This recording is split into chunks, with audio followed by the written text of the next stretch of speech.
د مصنوعي باران جوړول کومه نوې پوهه نه ده. په لومړي ځل په 1946 کال کې چې کله په امریکا کې وچکالي پیل شوه، د نیویارک په ښار کې د مصنوعي باران د ورښت ازموینه ترسره شوه.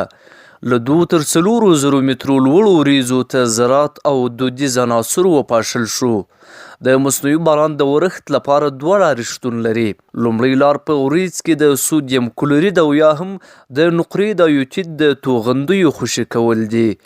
دا زراعت د وریځو په دننه کې د وریځو له لویو هستو سره د تعامل په ترڅ کې د اوبو د بخار د تراکم سبب کیږي.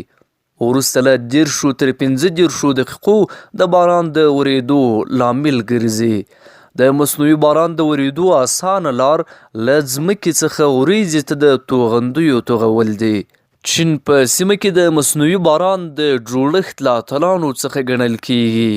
په کم ورښتو سیمو کې خپل توغندي ځای پر ځای کړي دي. دا کړنه تل هم بریالۍ نه ده. د نقرې د ایوتید په شتون سره ښایي دا باران له ځان سره ککړتیا هم رامنځته کړي.